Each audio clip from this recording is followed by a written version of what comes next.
Distinguished guests, please welcome the President of the United States, accompanied by Secretary of State Anthony Blinken.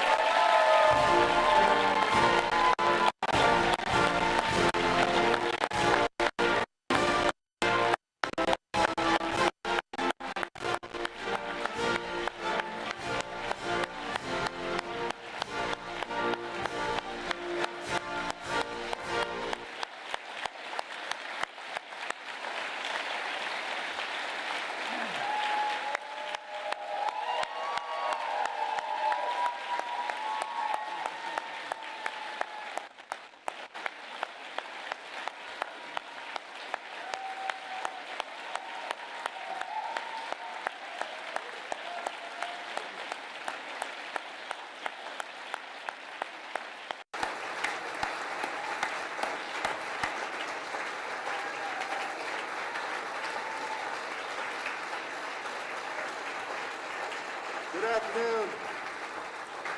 If I didn't say anything, this would go on all afternoon, for good reason. Mr. President, it is an honor to welcome you back to the State Department.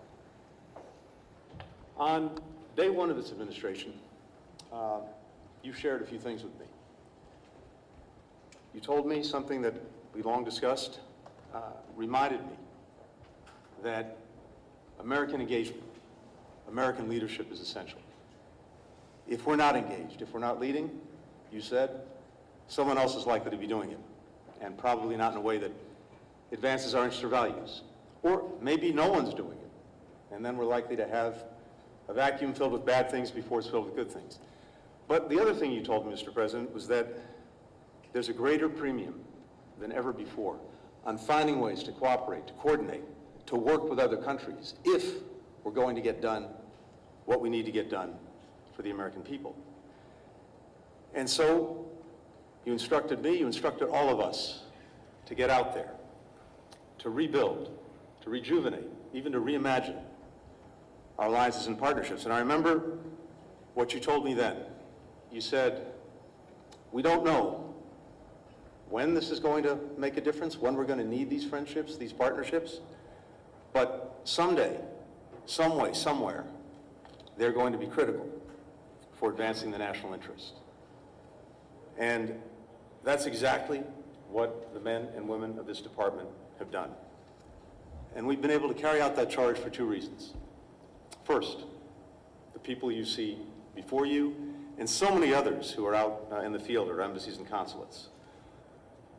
You said when you came here 4 years ago that the leadership of diplomats of every stripe doing the daily work of government is essential, and they proved it.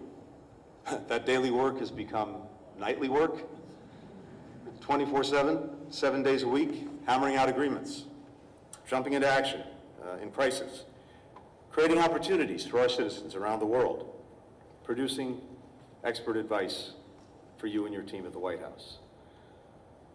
Everyone here knows this work can be tough. It's often not very glamorous, but it makes us stronger. It makes the world a better place. And we simply couldn't do it without the extraordinary men and women that you have before us, as well as our remarkable partners in government, starting with the great White House team, led by Jake Sullivan, my friends from across the administration, the Secretary of Defense, Samantha Power at USAID, the Secretary of the Treasury, Commerce, and so on. All of these partnerships that we built and built with their teams have made a difference. So to all of my colleagues, thank you. Thank you for your friendship. Thank you for your partnership. There's one other reason that we've been able to re-engage and rejuvenate our diplomacy. Mr. President, that's you. You have never wavered in the conviction that when America leads, when America engages, there is little we cannot accomplish, and that this country remains a force for good, a force for progress around the world. Your unshakable belief in the promise of America has inspired me for more than 20 years. It's inspired so many people in this department and around the world. Simply put, it's been the privilege of my lifetime to work for you, to work with you, to work with this extraordinary team that you've assembled. And it's the honor of a lifetime to be able to introduce, one more time, the 46th President of the United States, Joe Biden.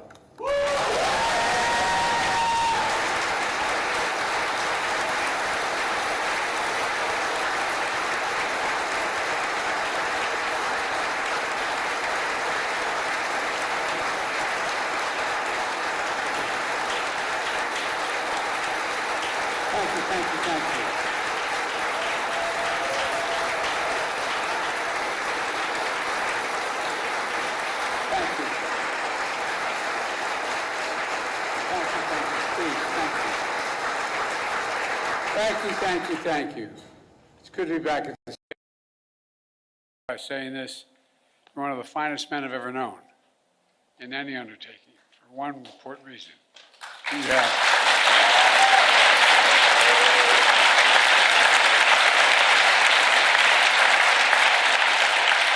not only brilliant, you have incredible character. You have character. You have more integrity than almost anybody I know. Thank you for always sticking with me. Appreciate it. Folks, I'm grateful for his counsel and his friendship as well, but I also want to thank the members of my cabinet and the members of the Congress who are here today, and to all our diplomats, development experts, service members, and intelligence professionals. Many of the achievements we're going to discuss today were the result of your hard work, and that's not hyperbole, it's true. Thank you. Thank you for your extraordinary service. I come here to the State Department to report on to the American people on the progress we've made in the last 4 years in our foreign policy and our presidency. I've said many times, we're at an inflection point. The post-Cold War period is over. A new era has begun. In these 4 years, we faced crises that we've been tested. We've come through those tests stronger, in my view, than we entered those tests. This is a fierce competition underway. The future of the global economy, technology, human values, and so much else. Right now, in my view, thanks to our administration, the United States is winning the worldwide competition. Compared to 4 years ago, America is stronger. Our alliances are stronger. Our adversaries and competitors are weaker. We have not gone to war to make these things happen. During my presidency, I've increased America's power at every dimension. We've increased our diplomatic power, creating more allies than the United States has ever had in the history of our nation. We've increased our military power, making the most significant investments in the defense industrial base in decades. We've increased the technology power, taking the lead in artificial intelligence and other technologies of the future. And we've increased the economic power, building the most dynamic economy in the world from the bottom up and the middle out, not the top down. In short, Kamala and I took office, our nation had become stronger at home, are stronger in the world. And now, America is more capable and I would argue better prepared than we've been in a long, long time. While our competitors and adversaries are facing stiff headwinds, we have the wind at our back because of all of you. This is what we're heading into. And over the next administration, that's what we're handing it to. Today, I want to lay out what we've done, the opportunities we've created for America, and those opportunities going forward. Today, I can report to the American people, our sources of national power are far stronger than we were when we took office. Our economy is booming, although there's more work to do. Our technologies, from artificial intelligence to biotech, quantum, and to advanced semiconductors, they're the envy of the world. And we have made the most significant investments in America and the American workers since the New Deal. To rebuild our roads and bridges, our ports and airports, clean water systems, affordable high-speed internet, and so much more. To build American manufacturing, to make advanced semiconductors, which we invented here at home. We made the largest investment in climate and clean energy ever anywhere on Earth in the history of the world, spurring nearly $500 billion in private sector investment. We've also significantly strengthened the defense industrial base, investing almost $1.3 trillion in procurement and research and development. In real dollars, that's more than America did in any four-year period during the Cold War. This is going to ensure that we're fully equipped to fight and win wars, which is also the best way to deter wars in the first place. Today, I can report to the American people, our alliances are stronger than they've been in decades. NATO is more capable than it's ever been, and many more of our allies are paying their fair share. Before I took office, 9 NATO allies were spending 2% of their GDP on defense.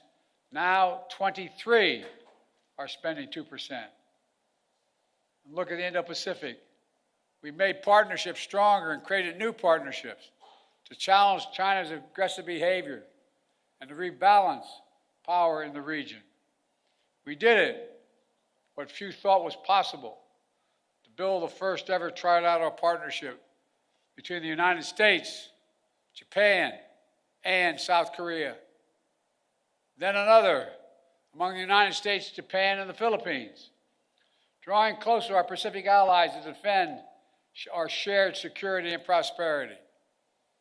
We brokered a defense pact known as AUKUS among the United States, Australia, and the United Kingdom, connecting the Atlantic and Pacific allies as only America is able to do. And we've taken the Quad to the next level. The United States, Japan, Australia, and India. When we had that first meeting, I was dumbfounded when they all called and said, "Can we do this at your house?" I think I'm kidding. My wife said, "No problem." It was during the UN meeting, and we thought we were going to do it in New York, but they wanted to do it in Delaware. I said, "Why?" I said, "We can know, then people will know we're really friends." Our democracy, with vibrant economies, working closely, security, supply chains, technology, and so much more. In the Red Sea, we brought together more than 20 countries to protect civilian ships from attack by the Houthis, defending freedom of navigation in one of the world's busiest waterways. And we have strengthened partnerships all across the Americas, defending democracy, targeting corruption, addressing migration, increasing prosperity, and protecting Amazon rainforest, which captures billions of tons of carbon from the atmosphere every year. Overall, we've reinvigorated people's faith in the United States as a true partner. Today, I can report to the American people, our adversaries are weaker than were when we came into this job 4 years ago. Just consider Russia. When Putin invaded Ukraine, he thought he'd conquer Kyiv in a matter of days. But the truth is, since that war began, I'm the only one that stood in the center of Kyiv, not him. Putin never has. Think about it.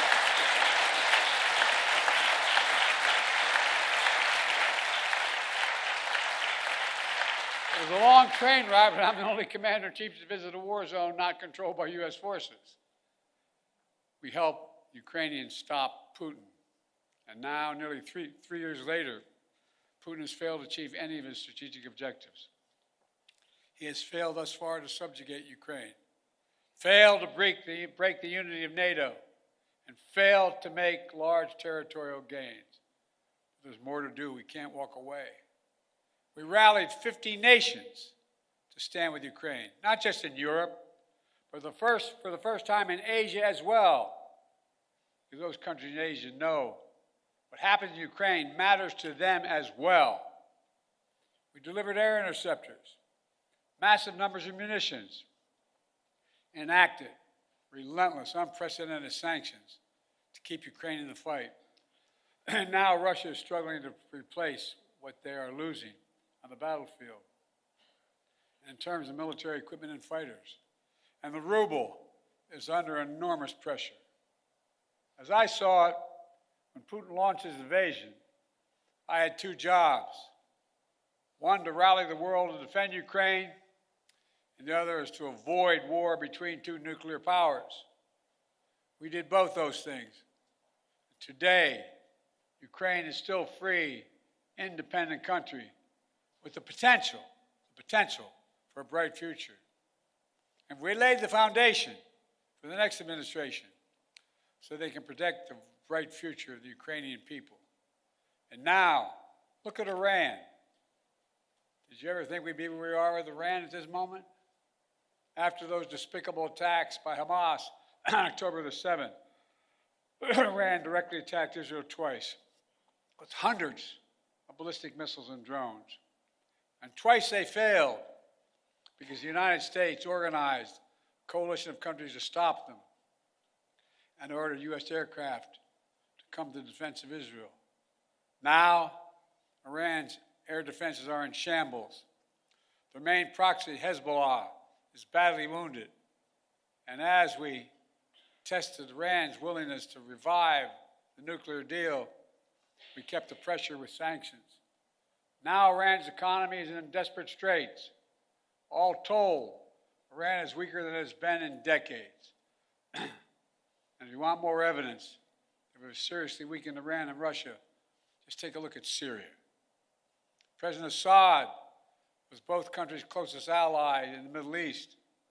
Neither could keep him in power. Quite frankly, neither really tried very hard. Now, I cannot claim credit for every factor that led to Iran and Russia growing weaker in the past 4 years. They did plenty of damage all by themselves. But Israel did plenty of damage to Iran and its proxies. But there's no question, our actions contributed significantly. And now major authoritarian states are aligning more closely with one another. Iran, Russia, China, North Korea. But that's more out of weakness than out of strength. So as the new administration begins, the United States is in a fundamentally stronger position with respect to these countries than we were 4 years ago. Today, I can report to the American people we're in a better strategic position in the long-term competition with China than we were when I took office.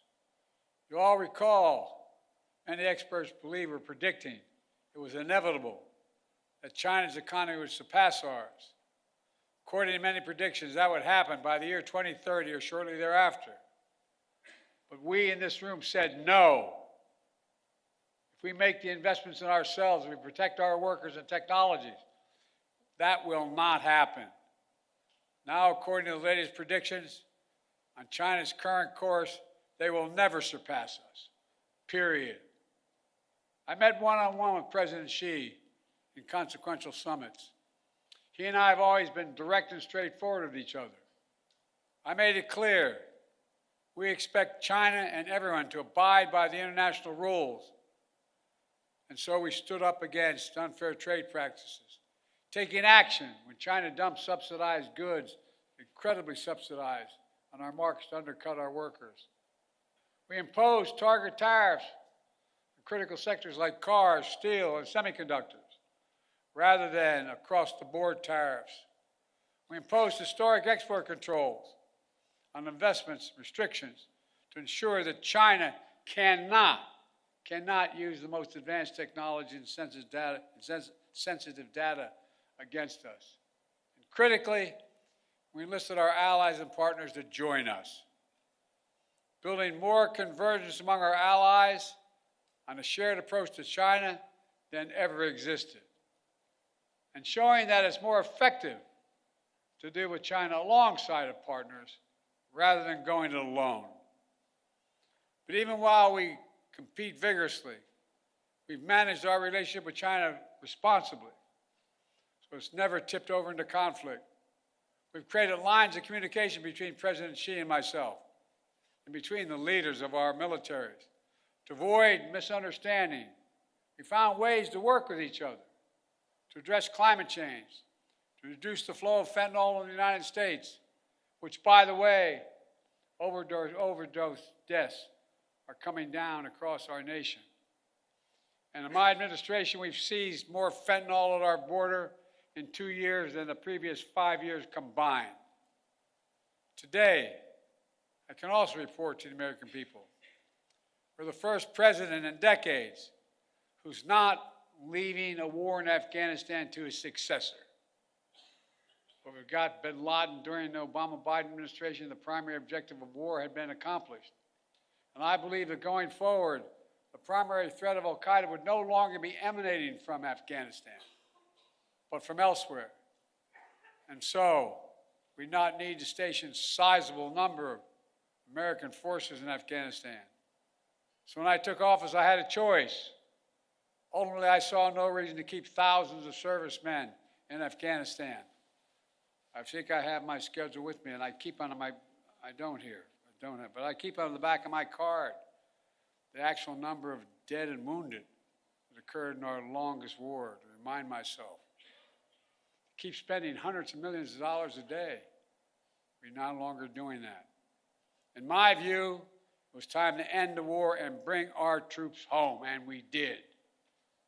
I commend the courage of all those who served in Afghanistan. We grieve all 2,461 Americans who made the ultimate sacrifice in the longest war in American history. And I grieve those brave service members whose lives were lost during the withdrawal.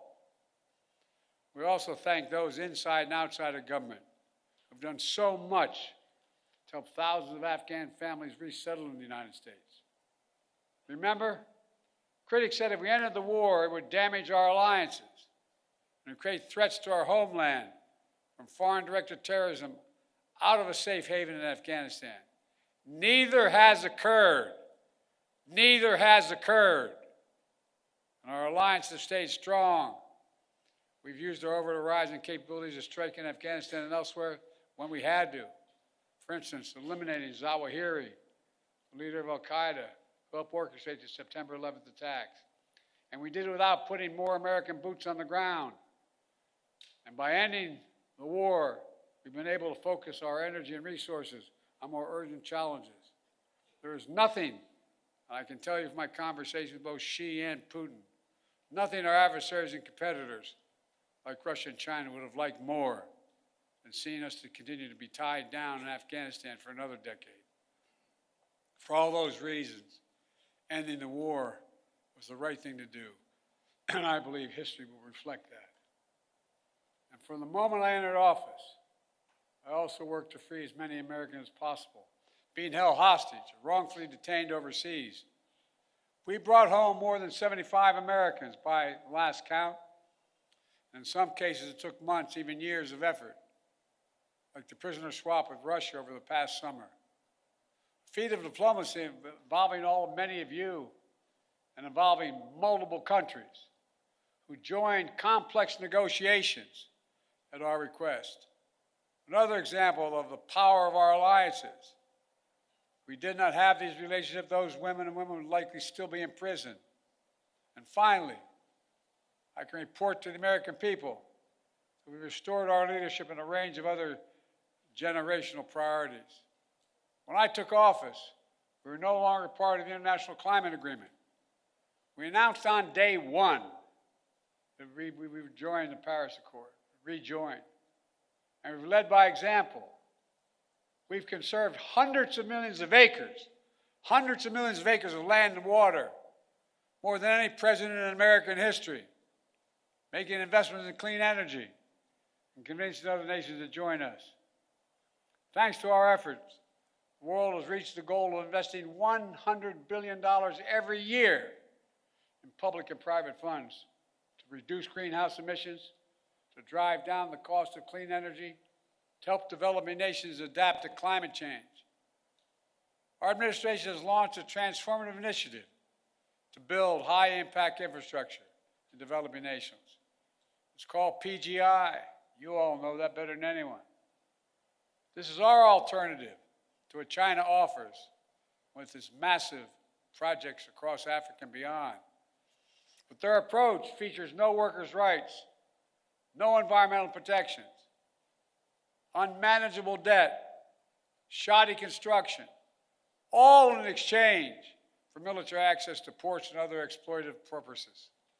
By contrast, we've leveraged $600 billion and unleashed the private sector to build an infrastructure in order to grow economies and combat climate change. As an example, I was recently in Angola to see a major project being built with the help of American public funding, which brought in even more private investment. We're building the first ever transcontinental railroad across Africa. It will significantly improve the economies of the region, will help farmers transport crops to new global markets, will transport critical minerals that are needed for electric vehicles and semiconductors. China used to control the supply chains in these materials, but not for long. Now, make no mistake, there are serious challenges the United States must continue to deal with in Ukraine, in the Middle East, in the Indo-Pacific. Must keep the pressure on the Houthis, who are attacking ships in the Red Sea, launching missiles at Israel, and firing at American forces. Must deter North Korea as they rattle their saber and draw closer to Russia. And new challenges will certainly emerge in the months and years ahead. But even so, it's clear my administration is leaving the next administration with a very strong hand to play. And we're leaving them in America with more friends and stronger alliances, whose adversaries are weaker and under pressure. An America that once again is leading, uniting countries, setting the agenda, bringing others together behind our plans and visions. An America which is no longer at war, which has made historic investments in American workers, American energies, American factories, generating the strongest economy in the world, which is now in a much better position to win the future against any competitor. These wins are not partisan. They're American.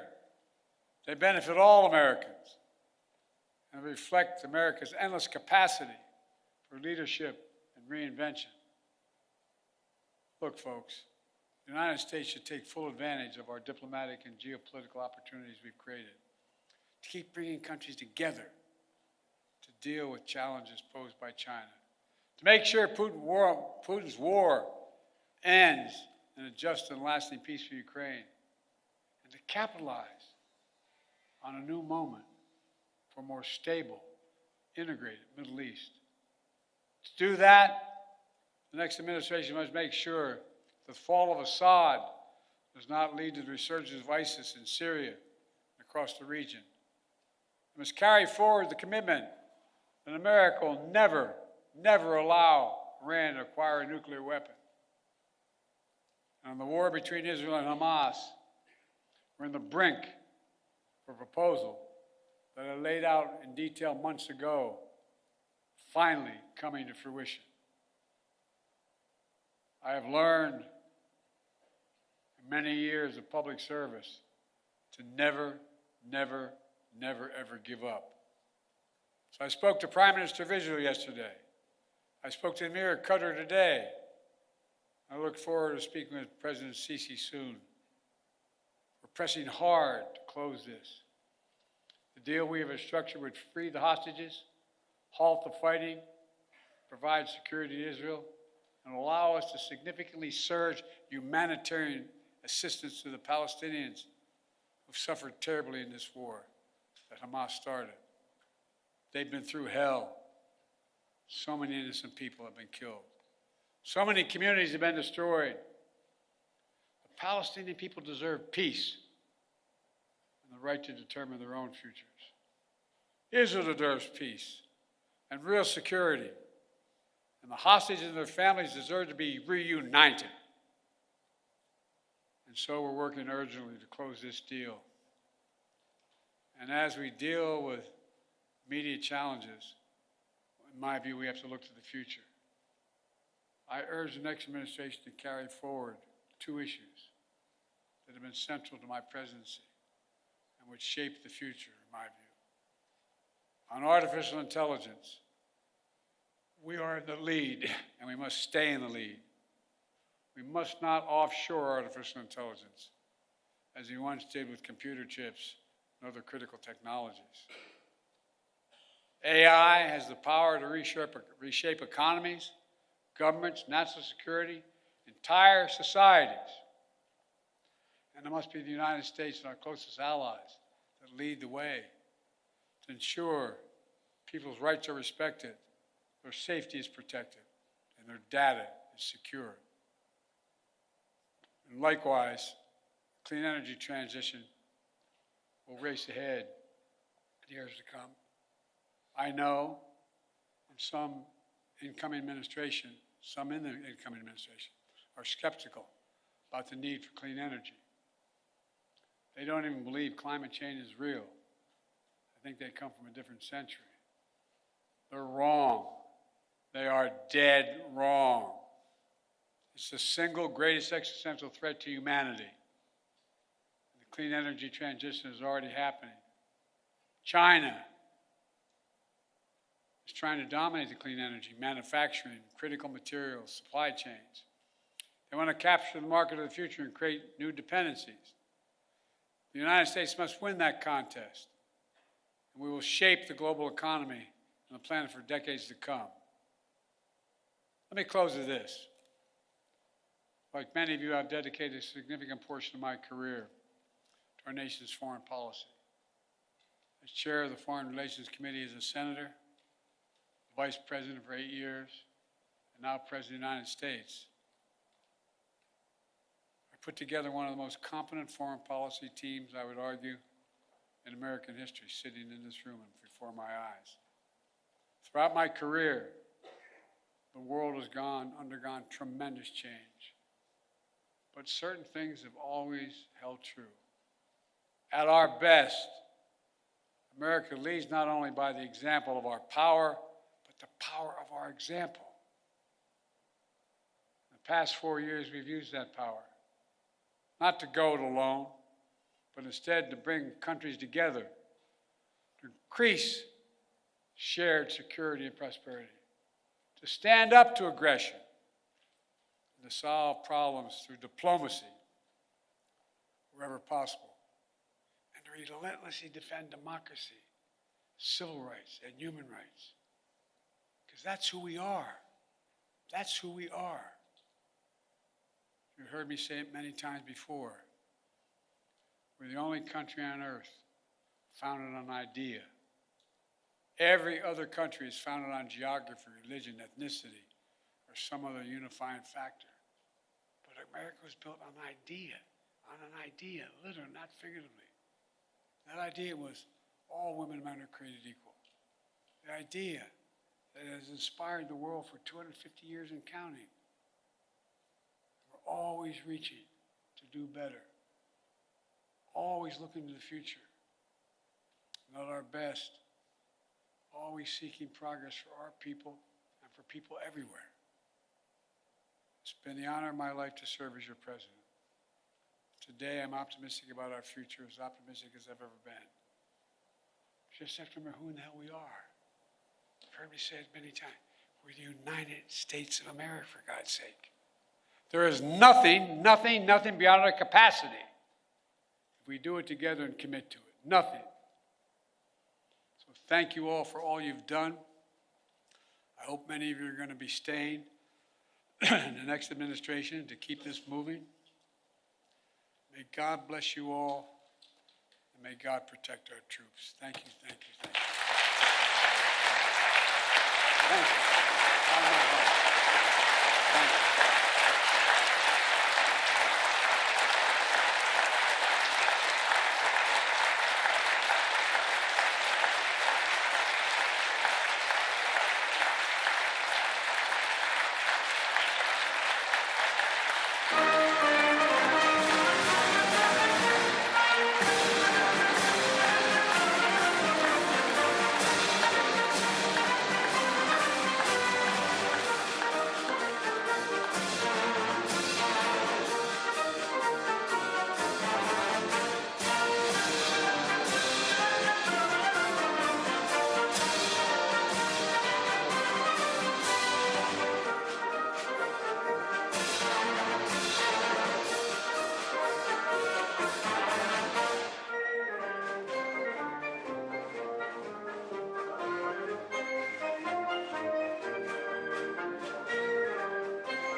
Jazz for Dinner, le programme de votre soirée.